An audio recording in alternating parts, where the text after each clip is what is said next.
What's up, everybody? Coach Trevor here. So today we're going to go over the one arm swing.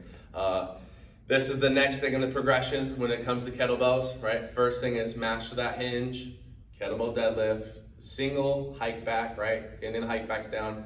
Single swing, so they hike it back, one explosive swing, let it swing back, set it down, and then multiple reps. So they've actually gotten really good at their two-handed swing. So they understand the concept of that. Their arms, their lats are fighting their glutes essentially, right? Their arms are throwing it back at their hips, boom, and their hips are going to throwing it back forward up to their arms, okay? Everything's very rigid. They're only specifically moving from hips, right? Their knees are bending as well and moving from their shoulders, but everything else is pretty much braced. Once they've got that bad boy down, next thing we'll introduce is the one arm swing. So the one arm swing will look like this. Thumb is pointing in towards their center line. All right, if they had two of them, the kettlebells would be making a V just because you don't want the handles hitting each other. And if it's two, your base would be wider. So with this one, it'll be more narrow, just like the two-handed swing.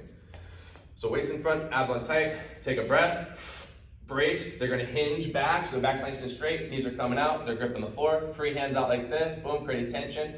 They're gonna pull the weight back and then hike it back, pop, hinge, so.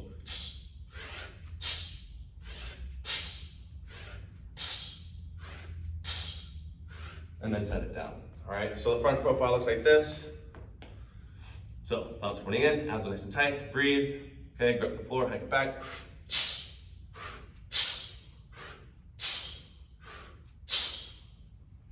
So, when they're doing this, you want the free hand to swing back, all right?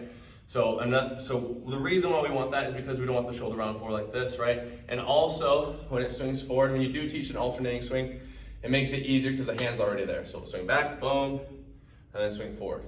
Another thing is, when they're swinging, you don't want the kettlebell to rotate them, all right? For this variation, you don't want them to rotate them. You want to stay square on this. So if they're facing the mirror, they should be able to see their logo at the bottom as they're retracting the shoulder blade back. On the hike back, on kettlebell swings as well, all of them, make sure the forearm hits the inner thigh. So same spot. On this one, my thumb will be internally rotated on the back swing, boom, touching the inner thigh, like groin area. Hand is above the knee line. They have that feeling, that cue, and then popping from there, right? And again, arms throwing it back, abs on tight, hinge, and then pop, okay? Especially when people are newer, I'll stay away from rotational stuff until they master the mechanics. And then, if anything, if it's a lighter weight, if they're playing with it, there could be a little bit of rotation, but just for safety reasons, I like for it to be more square. So, that's a single kettlebell swing, and we can build off of that.